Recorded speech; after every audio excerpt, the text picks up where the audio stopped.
you feel like your team had the level of attention to detail and just bounce back preparing for Northern Iowa this week? Yeah, I'd say this is probably our best week of preparation, which, as I told them, actually doesn't mean anything. I mean, it means you have a chance now to play well.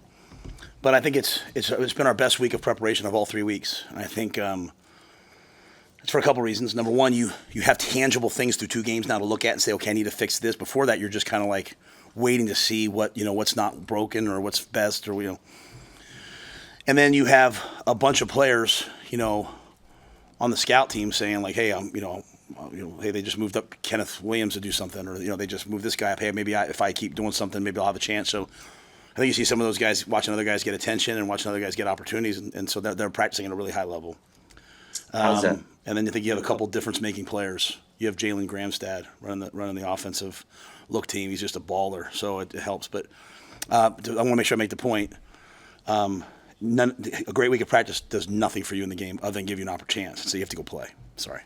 Well, how's the special teams unit been in particular? I think it's been about like it's been every week in practice. The issue hasn't been in practice. I think sometimes I say things and sometimes you guys maybe hear something else, and it's probably my fault for communicating poorly. And like when I said about Dylan, I was lauding Dylan. I wasn't saying these other guys. And then guys are saying to me like, "Oh, coach, kind of called us out." No, he's rare.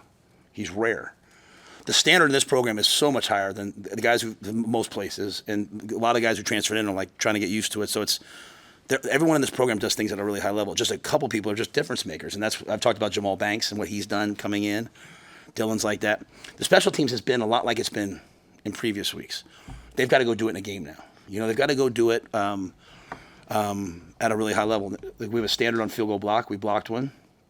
I told them on the first meeting, I think that was on the show last night, like, I expect you to block one. It's a low kicker, but we have to have the same standard on field goal. So we'll see. We'll have to see in the games. Like we're at a point now as a team where we prepare our tail off, and then the games tell us the truth about where we are.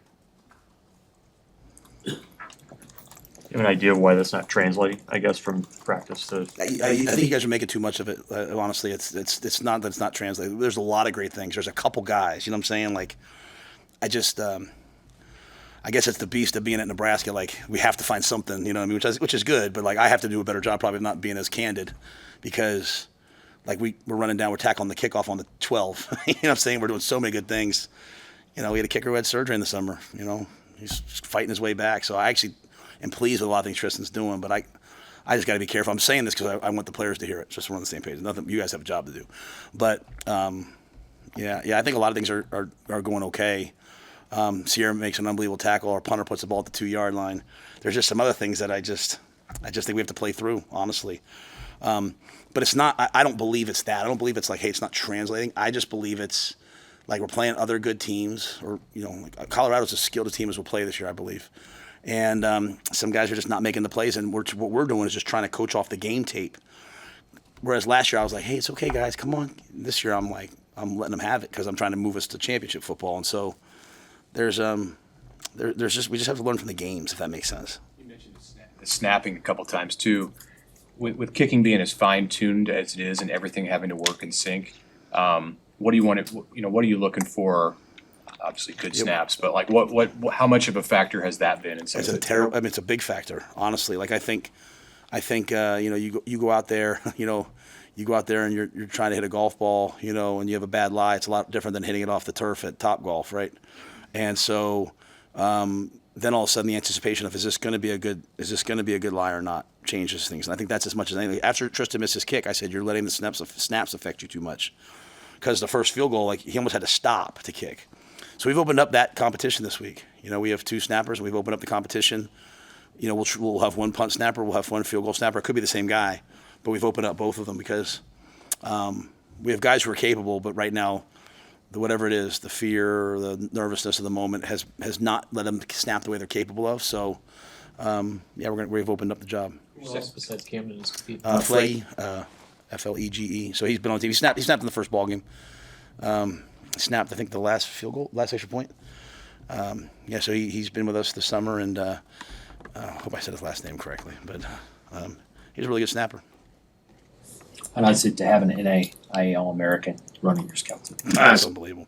a guy that I can't wait to hire someday as a coach. You know, I mean, he's. But you know what he is? He's a guy with juice. Like the players respond to him. Like he's just a. You probably, as you with me over time, I really like quarterbacks who have like it, and he has it. Like me and Jay Terry were out there today, and I was like, Jay said to me, he's like, can you imagine what he must have been like at the NAIA level? Like I believe he could go in, and I believe Jaylen Grst could move our team and score. I believe that with all my heart. And so, yeah, and he's a veteran guy, a mature guy. Knows we have tremendous skill. I mean, we have Davon Hall's probably a 4-4 guy. Isaiah McMorris, Quinn Clark. We have unbelievable skill on our offensive scout teams. But now you have a quarterback who can make things happen. It really takes it to another level. So those 4 guys, Clark, maybe Keelan, you want to play him all season, but like Clark, Hall, McMorris, those are all probably 4-game guys. How nice is it to have that level of talent again on the scout team? That's what to me, that's how you develop your program. When you have guys coming in and they're not playing right away, when they are redshirting, when you're able to redshirt, maybe a guy plays his freshman year, but he'll redshirt his sophomore year. It just allows them. You could play behind, like on the D line. You can play 8 snaps a game behind Ty and Nash, or you can wait till they leave and play 50 snaps a game. And so, but yeah, having those guys on the scout teams, you know, because a lot of times we'll do like the 2s versus the 1s, and then the scouts versus the 1s. But like this week on Wednesday and Thursday, we do a lot more scouts because our scout teams are really improved. The Fledge, I think it's Fledge, Yeah, the Fledge. other snapper. Did you pull him out of the student population? He went to Josh. He reached out to Josh, and he reached out in the spring to Josh and Foley, and I think going to like Iowa Western Community College, come here, was a normal student, and then was kind of around a little bit in the spring, but then in the summer didn't come to camp, and then eventually brought him to camp. I think with like 2 weeks. Tony on Tuesday was pretty complimentary of the plan that you put together for the 4-man pass rush and kind of how to improve that in the offseason. You could talk about the work you guys did in April and June and to kind of get to the point where you are now this year. Yeah, I think Tony was just being nice to me. Honestly, I just pointed out my job. You know, I try to point out things that I think we're going to need. The difference with the change we've made on defense is we now base a lot of times out of a 4-man rush playing match quarters, much like Iowa. And whereas last year we were much more exotic with blitz packages and man-to-man, and we certainly can always still get to those. I just felt like to win at the highest of levels, we would always need a base that we can go back to when things are kind of going wrong, right? Like last year Wisconsin, we were kind of having a tough day, with Pauling and the quarterback draws, and so just being able to go back to a base.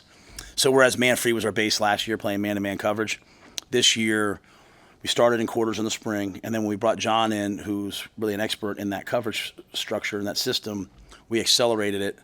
But part of that was the 4-man rush. So what we've done is just a ton of one-on-one pass rush, 5-on-4 pass rush, team pass thud. We've had you guys saw on the one show, Trace Armstrong came in to talk to him. Different people, but I think really the credit goes to Terrence, and the credit goes to Tony. And one of the things I'll say is sometimes you get so used to I go against Robin every day. Sorry, I use you every week, Robin. But I go against Robin every day. I get so used to, hey, this wins versus him. But is it going to win versus the guy from Minnesota? So I've really got to develop my skill set. And I think that's the one thing Terrence has done a really good job of developing the rushers, not just so they can win one-on-ones against each other, but then get to the season and have no sacks, but to be able to do it during the year. Matt, what's your familiarity with Northern Iowa and this veteran coaching staff that they have? I don't know. I don't really know anyone there. I looked at I think it was Trevor Penning when he was coming out, from Northern Iowa. I'm assuming it's his brother. I could be wrong. The left tackle now is a draftable guy. They have at least three guys who are draftable on their offense. But just know them from afar, and I have a lot of respect for what they've done there. And my thing is scheduling. Years ago, Chip Kelly, when he was the head coach of the Eagles and I was the head coach at Temple, we were sitting there talking, and he was saying, his philosophy schedule-wise was he never wanted to play like Troy or I don't want to play the schools. I don't want to play the schools that dominate whatever level they're at. I don't want to play schools that know how to win, because knowing how to win's a true skill. I'd rather play a FBS school that loses a lot than play an FCS school that wins. And when I was at Temple, my first season, I lost to Fordham. I lost to an FCS school. When I was the offensive coordinator, we almost lost to Villanova, or maybe we did. I don't think we did. I think we almost lost to them. So the thing was, when I played Villanova, those guys know how to win. They win all the time.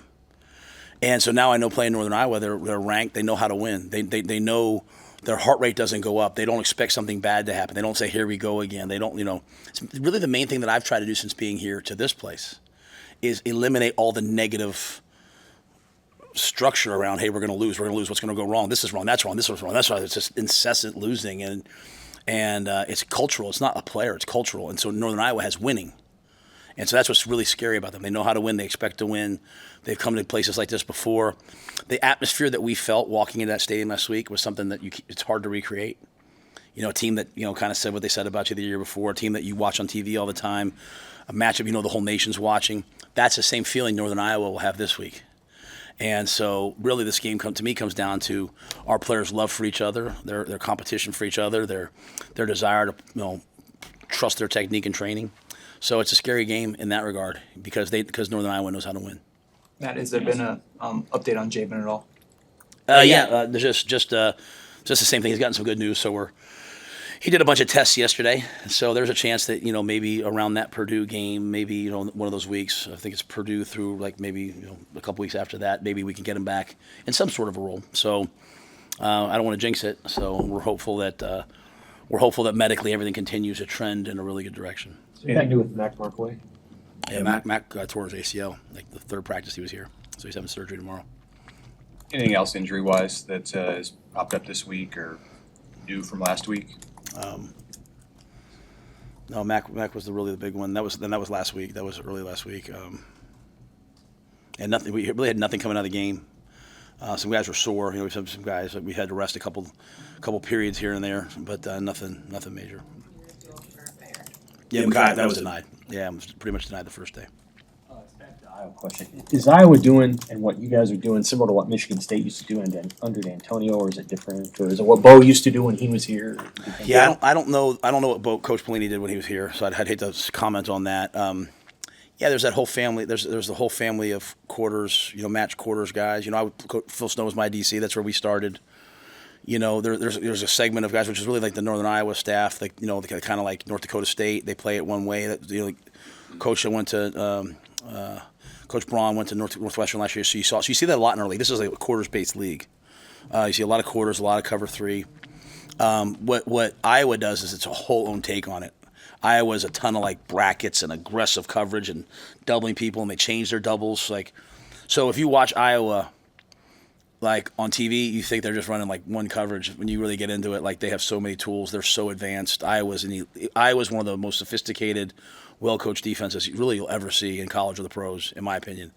And so we're not at that level with what they're doing, but we're doing some pretty cool things too. Because we do a lot of other things as well. So. You got to beat Iowa deep, right? You got. Well, I think anytime you face quarters coverage, and especially brackets where they're doubling people, if they're doubling you, laterally, there's not a lot of room to run, so you're going to have to run through, right? So that's basically what we played all last week. We basically played quarters against Iowa, and we just changed who we're doubling based upon the look. And then we played a lot of cover two last week. And then when you have a guy like Tommy and the way Buford's playing at the other corner, it allows you can play bump on a guy and take him out of the game, and but you go back to 2 years ago, and I don't want to talk too much about Iowa. But, again, just beating the Trey Palmer had a couple run-throughs. Last year we had a run-through. It's just Iowa's so good. They don't allow you to do that. And so what's good about this game for us in terms of our development is that Northern Iowa plays quarters.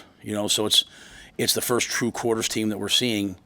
We've seen it a little bit in camp. And, again, part of my job is to say, hey, defense, I want you to play some more quarters because I know we have to get better at attacking quarters because we see it. We saw Man-Free and Bear last year, and then all of a sudden we're playing quarters teams and we're having to go back to the route concepts from scout periods is kind of hard. So, but seeing 12 personnel this week, seeing a big running back this week, seeing a big powerful O-line this week, seeing quarters covered, seeing a lot of zone pressure. This is a Big Ten team. Northern Iowa is a Big Ten team that happens to be playing at the FCS level. Thanks, guys. Thank you.